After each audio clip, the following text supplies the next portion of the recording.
Welcome to Scary গপ্প। Hello বন্ধুরা, তোমরা সবাই কেমন আছো? আশা করি সবাই খুব ভালো আছো। আজকে চলে এসেছি আবারও একটি নতুন গল্প নিয়ে। চলো তাহলে গল্পটা শুরু করা যাক। আর যারা এখনও চ্যানেলটিকে সাবস্ক্রাইব করোনি তারা তাড়াতাড়ি চ্যানেলটিকে সাবস্ক্রাইব করে সঙ্গে থাকো, আজকের গল্প শুনতে থাকো। আজকের গল্প হচ্ছে সুরজিৎ ঘোষের লেখা অভয়নাথ ও দত্তবাড়ির অশরীরী। এইখানে দাঁড়িয়ে কি করছিস? কি রে, তোর মুখটাও অমন থমথমে কেন? কদিন ধরেই দেখছি, বেশ খেয়াল করছি, কেমন যেন মিয়ে গেছিস। কারোর সাথে ঠিকঠাক কথা বলিস না, হাসিস না, খালি একা একা কি যে সব ভাবিস ভগবান জানে। কিছু না গো মেজ বৌদি, তোমায় একটা কথা জিজ্ঞেস করব? হ্যাঁ, বল না। মনের মধ্যে কিছু চেপে রাখিস না। কি হয়েছে? বড়দি কি তোকে বকেছে? আমাদের কোনো কথায় কষ্ট পেয়েছিস? যা হয়েছে ঝেড়ে বল, দেখবি মনটা তুলোর মতো হালকা হয়ে যাবে। দত্তবাড়ির মেজ বউ নীলাবতী হাসি খুশি স্বভাবের মেয়ে। তার মধ্যে নেই ধনী ব্যবসায়ী পরিবারের বউ হওয়ার সামান্যতম অহংকার বা কোনো জটিলতা। বদলে যা রয়েছে তা হলো শিশু সুলভ মিশুকে ভাব এবং জলের মতন সরলতা। পরমা দত্ত বাড়ির আশ্রিতা, ছোট থেকেই সে আছে এখানে। কুলটির মেলায় হারিয়ে গেছিল মেয়েটা। পরেই নীলাবতীর শ্বশুরমশাই মানে শ্রী সত্যনারায়ণ দত্ত তাকে নিয়ে আসেন নিজের ভিলায়। গায়ে ও গায়ে ভেড়া পিটিয়ে ঘোষণা করার পরেও কেউ নিতে আসেনি বাচ্চা মেয়েটাকে। পরমাও তখন এতটাই ছোট ছিল, নিজের সঠিক কোনো ঠিকানা বলতে পারলে না। তারপর থেকেই এই বাড়িতে বেড়ে উঠতে লাগলো সে। নিপুণ দক্ষতার সাথে ঘরকন্যার কাজ যেমন শিখেছে, ঠিক তেমনি আবার হয়েছে উচ্চশিক্ষিতাও। সত্যনারায়ণ দত্তের বিশাল মশলার কারবার। জীবনভর তিনি ব্যস্ত থেকেছেন ব্যবসার কাজে, কিন্তু শত ব্যস্ততার মাঝেও নজরে পড়েছিল যে তার 3 পুত্রের মধ্যে ছোট পুত্র অরুণের সাথে পরমার সর্বাধিক সখ্যতা গড়ে উঠেছিল। অরুণ আর পরমা একসাথে একসঙ্গে থাকতো সর্বদা। এর বড় বউ সেজে খেলা দেখে ভারী মুগ্ধ হতেন তিনি। ছোট পরমাকে কনের সাজে এবং অরুণকে বরবেশে খেলতে দেখে বেশ চমৎকার লাগতো। তখনই সত্যনারায়ণ মনস্থির করলেন যে বড় হলে পরমাই দত্ত ভিলার ছোট বউয়ের সম্মান পাবে। পরমার বয়স আজ প্রায় 18, অরুণও 21-এর গণ্ডি পার করেছে। অবশ্য এখন বছরের অধিকাংশ সময়ে নানা দেশে ঘুরতে হয় ব্যবসার কাজে। বাড়ির বড় ছেলে বরুণ এবং মেজ ছেলে তরুণ এর বিবাহ হয়েছে গত বছর। বড় বউ মালতী এখন সন্তান সম্ভব্য। সব মিলিয়ে সুখে শান্তিতে ভরে আছে গোটা দত্ত ভিলা। ভালোবাসা কি পাপ মেজ বৌদি? তোমার কথায় নীলাবতী যেন আকাশ থেকে পড়ল। মোটেও আন্দাজ করেনি যে পরমা এ ধরনের কিছু বলবে। স্বপ্নকালীন বিলম্বতা ভঙ্গ করে রসিকতার সাথে খানিক হেসে নীলাবতী কইল, বলেছে তোকে ভালোবাসা পাপ? জগতে ভালোবাসার মতো পবিত্র জিনিস কিচ্ছু নেই। তাহলে আমি ভালোবেসে এমন কি এত খোশ গল্প হচ্ছে শুনি? তোকে না কখন বলেছিলাম আমার ফল খাওয়ার সময় হয়েছে? সেই ব্যবস্থা না করে এখানে মেজোর সাথে গাজাচ্ছিস? কেউ বলিহারি, কখন ঠাকুরপো ফিরেছে, জল বাতাসা না দিয়ে তুই এখানে দাঁড়িয়ে আছিস? কথাগুলো বিশ্রীভাবে চিবিয়ে চিবিয়ে ঝাঁঝালো স্বরে বলে চলে গেল বড় বউ মালতী। লীলাবতী দিন কতক ধরে লক্ষ্য করছে পরমা যেন বড়দির চক্ষুশূল হয়ে উঠেছে। বসতে নানা রকমের খোঁটা দেওয়া, ফাই ফরমাস খাটানো, নিন্দা মন্দ করা, কোনো কিছুর থেকে রেহাই পাচ্ছে না নিরীহ মেয়েটা। ওদের মতো এখনো কেমন হা করে মুখের দিকে তাকিয়ে দাঁড়িয়ে আছে। দিদি বললো কথাগুলো কানে গেল না নাকি তোমার? হুয়া কি হচ্ছে কি? তুমি এইভাবে কথা বলছো কেন পরমার সাথে? কিভাবে বলবো তুমিই বলো? কোন কালে ফল কেটে দিতে বলা হয়েছিল ওকে? ছাড়ি এখনো দেয়নি। পেটের বাচ্চার কোনো ক্ষতি হলে সে দায় কে নেবে? ও নেবে? মহুয়া হলো দত্তবাড়ির বড় বউ মালতীর একমাত্র বোন। তো নয়, যেন কাটারির ফলা। বিয়ের পর থেকে মহুয়াও এই ভিলায় থেকে গেছে পাকাপাকিভাবে। লীলাবতীর কোনোদিনই ভালো লাগে না পরমার প্রতি মহুয়ার এমন ধারার দুর্ব্যবহার। শ্বশুর ঠাকুরের কানে যদি কোনোদিনও ওঠে যে প্রতিনিয়ত পরমাকে তুচ্ছ তাচ্ছিল্য করছে বড় বউয়ের বোন মহুয়া, তবে সেই দিনই দত্তভিলার অন্ন জল চিরজীবনের মতো ঘুচে যাবে তার। চল আমার সাথে, আমি ফল কুচিয়ে দিচ্ছি, তুই বড়দিকে এনে দে। গঙ্গা জলের ঘটিতে আম্রপল্লব ডুবিয়ে গোটা দত্তভিলার প্রত্যেকটা কক্ষ, বারান্দা, বাড়বাড়ি, কাছারি ঘর, অন্দরমহল, বৈঠকখানায় পবিত্র বাড়ি ছিটিয়ে দিচ্ছে নীলাবতী। এমন দিন সন্ধ্যাবেলায় ঘরদোর অন্ধকার করে রাখতে চায় না সে। মোমদানির সলতেতে আগুন ধরিয়ে আলোকিত করে তুলছে চতুর্দিক। বাড়িতে মা অন্নপূর্ণা প্রতিষ্ঠিত। খুব জাগ্রত দেবী তিনি। শ্বশুরমশাইয়ের বিগ্রহটিকে স্বর্ণালঙ্কারে ভরিয়ে দিয়েছেন। বৎসরের এক বিশেষ তিথিকৃত্যে রাজকীয়ভাবে অনুষ্ঠান করে মায়ের পুজো অনুষ্ঠিত হয়। হাজারো মানুষের পাত পড়ে বারবাড়ির দালানে। ঢাকের বাদ্যি আর মানুষের কোলাহলে প্রসাদ তুল্য প্রকাণ্ড বাড়িটা গম গম করে ওঠে। এই সমস্ত কথা ভাবতে ভাবতে ঠাকুর ঘরের দিকে এগিয়ে চলে নীলাবতী। কিন্তু দরজায় ঠেলা দিয়ে ভেতরে দৃষ্টিপাত করতেই কুণ্ঠ ভয়ে চিৎকার করে মেঝেতে পড়ে যায়। বড়দি, কোথায় আপনারা? তাড়াতাড়ি একবার ঠাকুর ঘরে আসুন, দেখে যান কি অনর্থটাই ঘটেছে। এ কি করলি পরমা? মনের মধ্যে তবে এই চলছিল? এমন ঘটল রে যে এমন একটা সিদ্ধান্ত হুট করে নিয়ে নিলি? এখন কত করে বললাম, কি হয়েছে বল, তুই মুখ খুললি না। মেজ বৌদিকে তুই একা করে দিলি বোন। লীলাবতীর আত্মচিৎকার সন্ধ্যাকালীন নীরবতা চুরমার করে দিল। ক্রন্দন শুনে ভিতর থেকে ছুটে এলো মালতী, মহুয়া এবং গৃহকর্ত্রী অর্থাৎ শ্বশুর মাতা সরলা দেবী। সরলা এসেই হুমড়ি খেয়ে ধপাস করে পড়ে বসল বোম্বার পাশটিতে। লীলাবতীর কান্নার সাথে যুক্ত হলো তার অশ্রু ভেজা আধো আধো স্বর। ও, ওরে, কে কোথায় আছিস? তাড়াতাড়ি খবর দে গৃহে ফেরার। মা, তুই এ কি করলি মা? তোদেরকে কোলে পিঠে করে মানুষ করেছিলাম, তোকে নিয়ে কত স্বপ্ন দেখেছিলাম দত্তবিলার ছোট ছেলের অর্ধাঙ্গিনী করার। মা অন্নপূর্ণা, এ কি ঘটলো গো মা? গিন্নিমার কথায় দুজন চাকর ছুটল বাজারের দিকে সত্যনারায়ণকে সংবাদ দিতে। অন্য দুজন এসে ধীরে ধীরে ঠাকুর ঘরের পরিবর্গার কাঠ থেকে পরমার গলায় ফাঁস লাগানো দড়িটাকে খুলে ঝুলন্ত দেহটা নামিয়ে আনলো মেঝেতে। মধ্যেই জ্ঞান হারিয়েছে নীলাবতী। সরলা দেবী মৃতদেহকে আঁকড়ে ধরে ফেটে পড়েছেন কান্নায়। হুয়া হাত পাকা নাড়ছে তার মাথা বরাবর। মালতী অবশ্য দূর থেকে বিষয়টা একবার দেখেই চলে গিয়েছে নিজের ঘরে। ভরা গর্ভাবস্থায় সে আসছে চায় না পরমার নিথর প্রাণহীন দেহটার কাছাকাছি।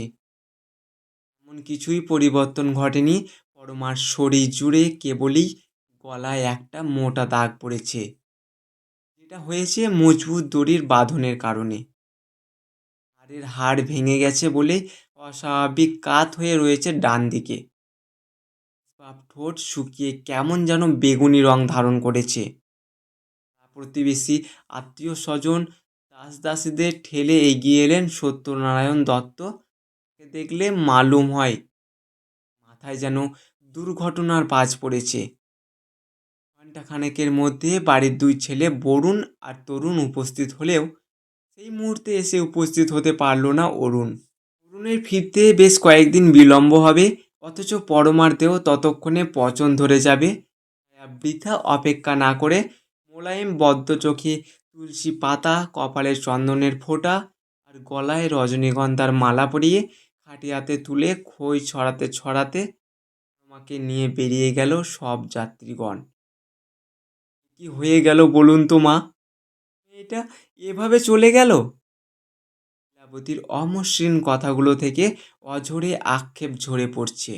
তুই বুঝতে পারছি না বৌমা, এত কাণ্ডর মধ্যেও নীলাবতী কয়েকবার লক্ষ্য করেছে মালতী এবং মহুয়া একে অপরের প্রতি দৃষ্টি বিনিময় করে মুখ টিপে হাসাহাসি করছিল।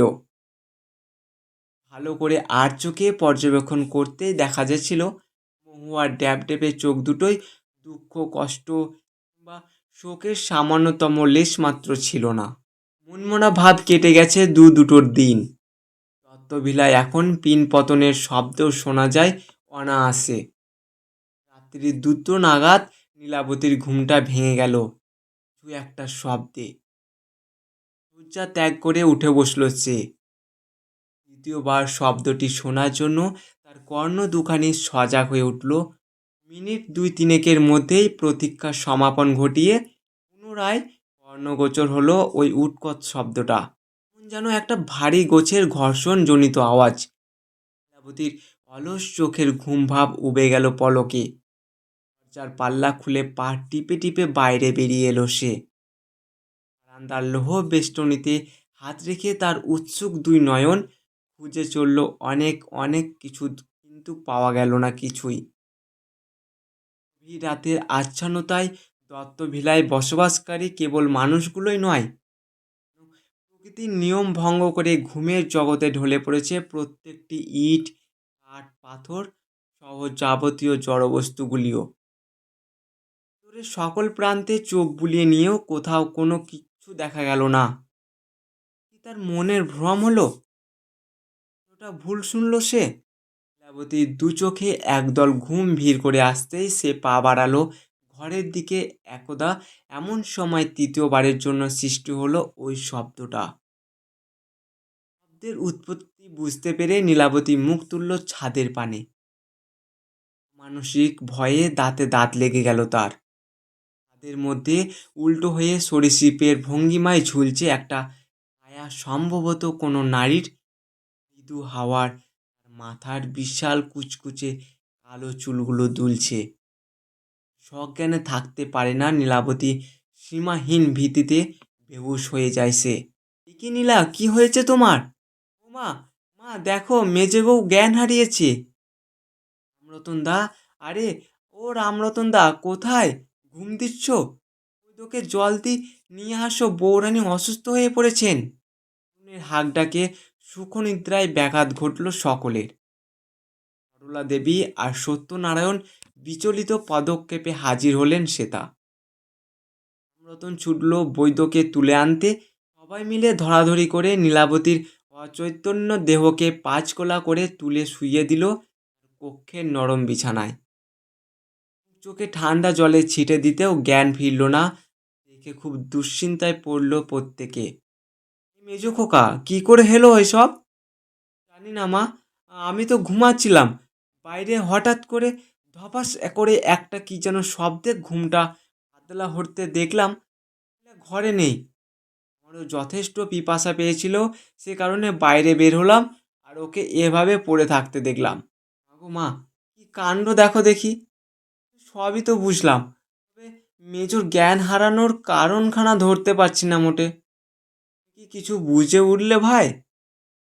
মালতীর কথায় ঘাড় দুলিয়ে তরুণ কইল, আগো বৌদিদি।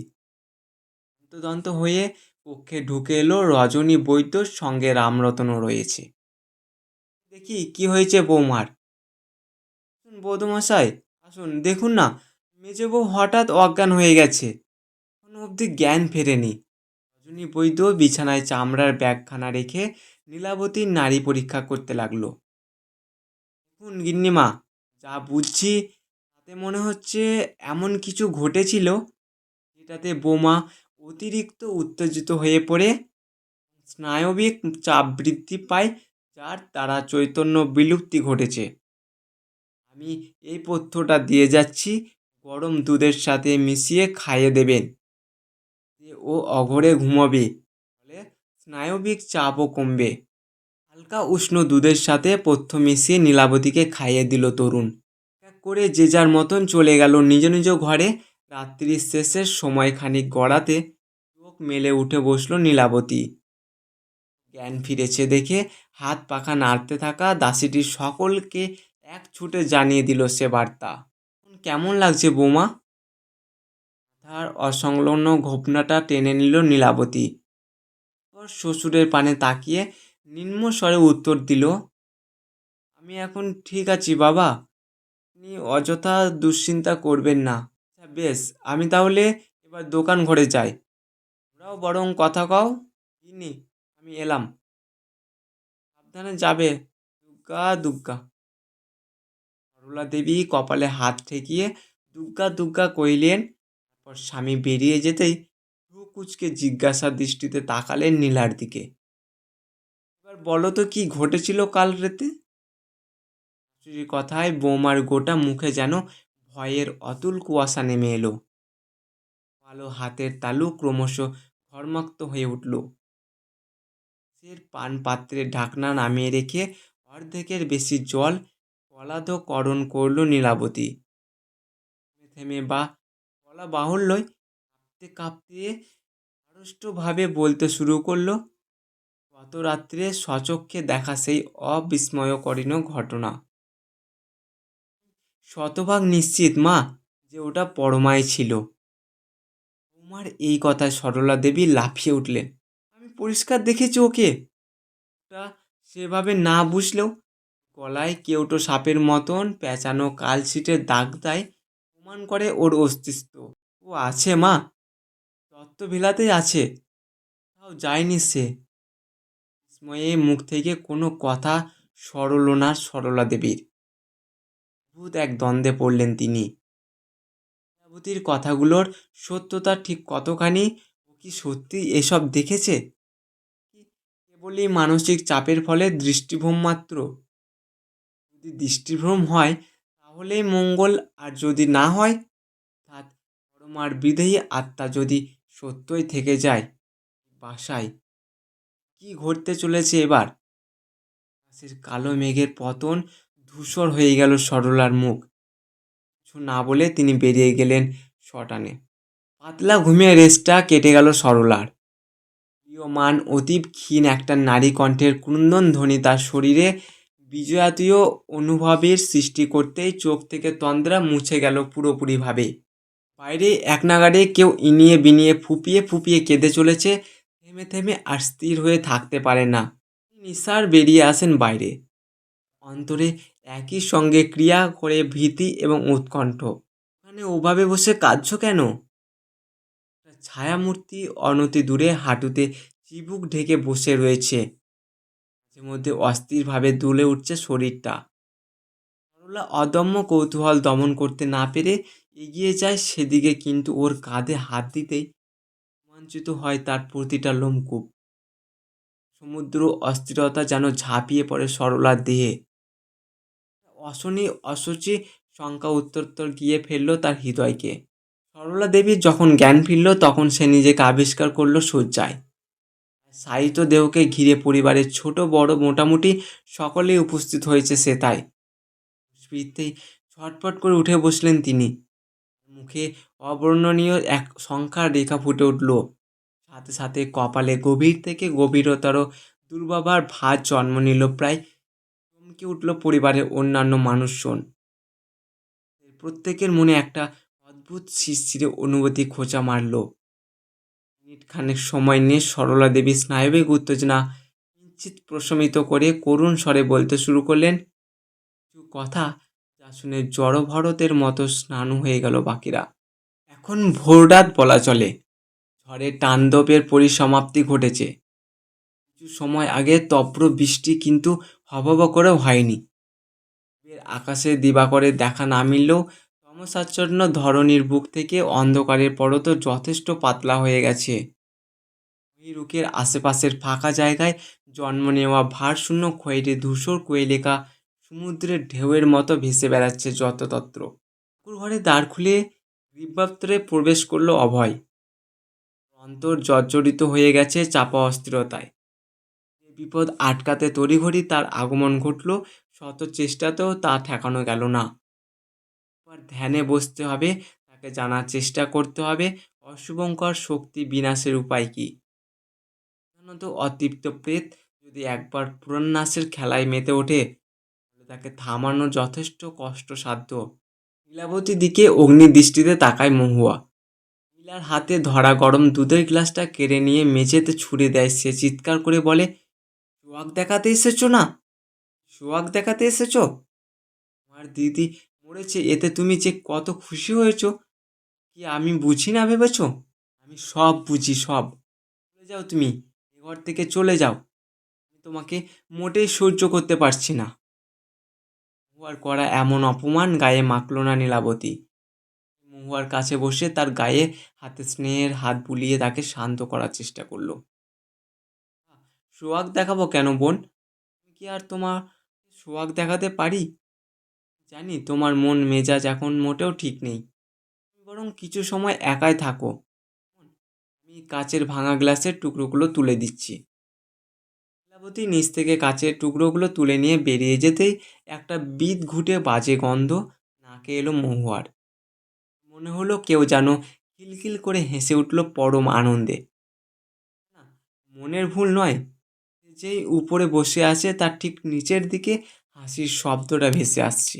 এটা ভাবতেই গোটা শরীর কেমন যেন অবশ হয়ে আসছে, তো শুরু করে প্রত্যেকটা অঙ্গ। ভরা সাহস নিয়ে নিচের দিকে ঝুঁকে মহুয়া দেখে তক্তার তলায় কি আছে, কিন্তু ঝুঁকেও কাউকেই দেখতে পায় না সে। পুনরায় বিছানায় উঠে বসে স্বস্তির নিঃশ্বাস নেয়। বলে, নিশ্চয় হাসির শব্দটা ওর মনের ভুল ছিল।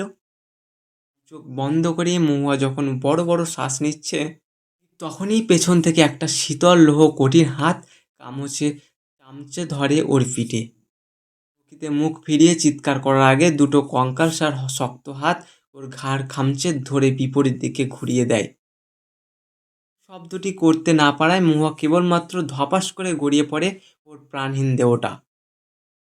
অন্ধকারের এক কোণ হতে খিলখিল করে হেসে ওঠে সেই অতৃপ্ত আত্মা। কে কোথায় আছো? তাড়াতাড়ি একবার মহুয়ার ঘরে এসে দেখে যাও, দেখে যাও কি সর্বনাশ হয়েছে। কে দিদি মারা গেল আর আজই কিনা বোনটাও। আমার সাথে এ কী সব ঘটছে প্রভু? ভয়ে মা বাবাকে কি জবাব দেব এবার আমরা? দুখানা মেয়ের প্রাণ চলে গেল আমাদের দত্তবিলায় থাকাকালীন। দত্তবিলার গিন্নির কথায় পড়ি কি মরি ভাবে ছুটে এলো সকলে। সবাই এসে যা দেখলো তাতে তারা যেন নিশ্চয় পাথরের মতন স্থির হয়ে গেল। যে পড়ে আছে মহুয়ার নিথর প্রাণহীন শরীরটা দেখে ধারণা হয় মৃত্যুর আগে ভয়ানক কিছু দেখেছিল সে। ভয়নাথ এগিয়ে গেল তার দিকে। অশরীরীর গন্ধে উপলব্ধি করতে পারল অভয়। ভয়ের দৃষ্টি এবার আকর্ষণ করল মহুয়ার গলায় সদ্য জন্ম নেওয়া কালশিটের দাগগুলি। আরও একটা জিনিস খেয়াল করল, মহুয়ার হাতে কিন্তু তার দেওয়া ওই রক্ষা কবচটি আর নেই, যেমনটা ওর দিদি অর্থাৎ মালতীর হাতেও ছিল না মৃত্যুকালে সেই রূপ। শুধু এটাই বুঝতে পারল না যে তাবিজগুলো খুলে দিয়ে ওই অশরীরীকে হত্যা করতে সহায়তা করছে কে। নিজেদের বিপদের কথা জেনেও নিশ্চয় স্বেচ্ছায় ওরা তাবিজ খুলে নেয়, এ ব্যাপারে সে নিশ্চিত। আর একটা প্রশ্ন এটা অভয়ার মাথায় এলো, তা হলো ওই অতৃপ্ত আত্মাটাই বা কে? একবার মাথা বগলামুখী ধ্যানে বসতে চাই, বা ধ্যানের মাধ্যমে সম্ভব এই সমস্যার সুরাহ করা এবং কেন এই অশরীর আগমন ঘটনা হলো তা জানা। আমি ঠাকুর ঘরে গেলাম, আমাকে কেউ যেন বিরক্তি করো না। ঠাকুর ঘরে এসে অভয় একাকী বগলামুখীর ধ্যানে বসে সম্মুখে থাকা মা অন্নপূর্ণার বিগ্রহ কেমন যেন অদ্ভুত ঠেকে তার। সময় অতিবিবাহিত হয়েছে তার ইয়াত্তা নেই। মুদিত চোখের পাতায় ভেসে ওঠে মাতা বগলামুখীর উজ্জ্বল মুখ। প্রসন্ন ময়ীর বদলে তিনি যেন আজ রুদ্রমুখী মুখ অত্যাধিক ক্রোধে রক্তবর্ণের ন্যায় টকটকে লাল হয়ে উঠেছে। অভয়কে সতর্ক করছেন, সাবধান করছেন কোনো কিছুর থেকে। এরপরেই অভয় যা দেখলো তাতে সে নিজেই হকচকিয়ে গেল। এরপর সে সব কিছু জানতে পারলো আস্তে আস্তে। জানতে পেরে গেছেন? কি জানতে পেরে গেছেন আপনি? এই যে ওই অশরীরী আত্মাটি সত্যিই পরমার অতৃপ্ত বিদেহী আত্মায় হত্যা করেছে মহুয়া ও মালতীকে কিন্তু সে এই কার্য করতে পারতো না যদি না আমার দেওয়া রক্ষা কবচগুলি তাদের হাত থেকে কেউ খুলে দিত। নিজেদের মরণ আসন্ন জেনেও ওরা নিশ্চয় রক্ষা কবচগুলি খুলে ফেলেনি। চাই তাহলে সবচেয়ে বড় প্রশ্ন হলো ওদের দেহ থেকে রক্ষা কবচগুলি খুলে দিয়ে ওদের মৃত্যুর মুখে ফেলে দিচ্ছে কে? প্রশ্নের উত্তর আশা করি তুমি জানো নীলাবতী। নীলাবতীর মুখ এবার যেন আলোকিত হয়ে উঠল। বহুক্ষণ বাদে মুখ খুলল সে। ওদের ওই কুকুরটির কথা আমি কিন্তু জানতে পেরেছি কোন পত্র মারফত নয়, জেনেছি স্বয়ং পরমার মৃত্যুর পর তার আত্মার মুখ থেকে। যদিও তাকে ওই অশরীরী রূপে দেখার পর প্রথমবার আমি প্রচুর ঘাবড়ে গিয়েছিলাম। তারপর সে আমার কাছে এসে বলেছিল কষ্টের সেই কাহিনী। অরুণের সাথে তার বিবাহ নির্ধারিত ছিল বহুকাল ধরে। অরুণও সেটা ভালোভাবেই জানতো, সহমত পোষণ করেছিল। কিন্তু কয়েক মাস আগে শুরু হলো নতুন এক বিপত্তি। মালতীর বোন মহুয়াকে দেখার পর থেকে অরুণ ধীরে ধীরে পাল্টে যেতে লাগলো। তখন আর জীবন সঙ্গিনী রূপে পরমাকে চায় না, মহুয়াকে। অথচ এদিকে পরমাকে দেওয়া এতদিনে নানান প্রতিশ্রুতি, সোহাগ ভরা কথা, সব কিছুই এক নিমেষেই মিথ্যা করে দেয় অরুণ। তোমার শতবার চেষ্টা করে অরুণকে বোঝানো যায়, সে শুধুমাত্র তাকেই নিজের স্বামী হিসেবে মেনে এসেছে বাল্যকাল থেকে। আচমকা সে ওই আসনে আর অন্য কাউকে বসাতে পারবে না জীবনে। কিন্তু অরুণ তখনই মজে গেছে মহুয়ার প্রেমে। তোমার করা সব অনুরোধ উপরোধ এক নিমেষে তুচ্ছ করে দেয় অরুণ। এটাও বলে যে সে নাকি চিরকুমার হয়ে থাকবে, তবুও পরমাকে বিবাহ করবে না। যদি কাউকে সে বিবাহ করে তাহলে সেটা একমাত্র বৌদিদি মালতীর বোন মহুয়াকেই করবে। লাঞ্ছনা, প্রবঞ্চনা ও অপমান সহ্য করতে না পারে মেয়েটা প্রাণ দেয়। এ সমস্ত কথা দত্তবিলার গৃহকর্তা অর্থাৎ আমার শ্বশুরমশাইকে জানাবে বলে স্থির করে। যদি একবার নিজের ছোট পুত্রের এমন আচরণ সম্পর্কে অবগত হতেন তাহলে নির্ঘাত তিনি অরুণকে রাজ্যপুত্র করতেন ও মালতীকে এবং মহুয়ার কঠোর ব্যবস্থা করতেন। মৃত্যুর পর তাই সে দত্তভিলা পরিত্যাগ করতে পারেনি। বারে বারে ফিরে এসেছে এবং পাপীদের শাস্তি দিয়েছি। এবার বাকি শুধু অরুণের পালা। হ্যাঁ, আমি ওদের দেহ থেকে রক্ষা কবচ খুলে ফেলে দিয়েছিলাম, কারণ রক্ষক কবচ থাকাকালীন পরমা ওদের কোনো ক্ষতি করতে পারছিল না। আমরা জানতাম না যে অরুণ নাকি ব্যবসার কাজে তখন বাইরে ছিল, কিন্তু বাস্তবে সে আত্মগোপন করেছিল কাছে পিঠেই। চক্ষুর আড়ালে এ ভিলায় ঢুকে মহুয়া এবং মালতীর সহায়তায় পরমাকে খুন করে সে পুনরায় আত্মগোপন করে এবং দুদিন বাদে ফিরে আসতে চাই, প্রতি কেউ বিন্দুমাত্র সন্দেহ না করতে পারে। সকলের মনে হয় যেন সে ব্যবসার কাজে বাইরে গেছে। রক্ষা কবচ দেহ থেকে আলাদা করে তুমি একেবারে সঠিক কাজ করেছো। চাই না আমার দেওয়া রক্ষা কবচ কোনো অপরাধীদের সুরক্ষা প্রদান করুক। তোমার আত্মা ওদের দুই বোনকে হত্যা করে কোনো ভুল কাজ করেনি। এবার পালা অরুণের, তার যোগ্য শাস্তি পাবে, নিশ্চয় পাবে। গিন্নি, তোমার পুত্রকে একবার ডাক দাও, আমি তার মুখ থেকে শুনতে চাই সে এমন ঘৃণা অপরাধ করলো কিভাবে। অরুণ এসে মাথা নিচু করে দাঁড়িয়ে থাকে এক কোণে। তার করা হাজারটা প্রশ্নের একটিও যথাযথ উত্তর দিতে পারে না সে। এইরূপ নিরাপত্তার অবস্থা দেখে সত্যনারায়ণ নিজেই বলে ওঠেন, একেবারে ঠিক সিদ্ধান্ত নিয়েছো নতুন ঠাকুর। আমাদেরই অপরাধ হয়েছে, সবটা না জেনেও, সবটুকু না বুঝে তোমাকে ডেকে এনেছি এটা। না, এই শয়তানদের শাস্তি পাওয়াই দরকার। তুমি আর বিলম্ব করো না, বাইরে জুডি গাড়ি দাঁড়িয়ে আছে তোমার অপেক্ষায়। বরং দিওয়ালগঞ্জের পথে রওনা দাও। তার প্রাপ্য শাস্তিটুকু ভোগ করবে নিশ্চয়। ছেলে বললে আমি তাকে ক্ষমা করতে পারবো না কিছুতেই। দত্তভিলা থেকে বের হওয়ার সময় অভয়ের কানে এলো অরুণ এবার করা তীব্র হাহাকার। ঠাকুরমশাই, ঠাকুরমশাই, আমারে রক্ষা করুন আপনি। আরে ও নতুন ঠাকুর, আপনি শুনতে পাচ্ছেন আমার কথা? অরুণের কথায় প্রক্ষেপ করলো না অভয়, নিজের গন্তব্যের দিকে পা বাড়ালো। তিনি তখন বেশ গভীর, একটা দমকা বাতাস এসে নিভিয়ে দিল ঘরের মধ্যে জ্বলতে থাকা একাধিক প্রদীপগুলি। হিসিসে হাসি যেন আন্দোলিত হলো গোটা ঘর। পুরে ঝিনঝিনি সুর এসে থামলো খোলা দরজার চৌকাঠে। রাতনি আলোয় অরুণ দেখলো এক নারীর অবয়স সৃষ্টি হচ্ছে, সেটা খিলখিল করে হেসে সে বলছে, দুইজন শাস্তি পেয়েছে, এবার তোকেও শাস্তি দিতে পারলেই আমার শান্তি। আজকের এই গল্পটা কেমন লেগেছে অবশ্যই তোমরা কমেন্ট করে জানিয়ে দিও। আর তোমরাও গল্প লিখে পাঠাতে চাইলে ডেসক্রিপশন বক্সে মেল আইডি দেওয়া আছে, সেখানে তোমরা তোমাদের গল্প লিখে পাঠিও। আর যারা এখনও চ্যানেলটিকে সাবস্ক্রাইব করোনি, চ্যানেলটিকে তাড়াতাড়ি সাবস্ক্রাইব করে এই গল্পটি সবার সাথে শেয়ার করে দিও।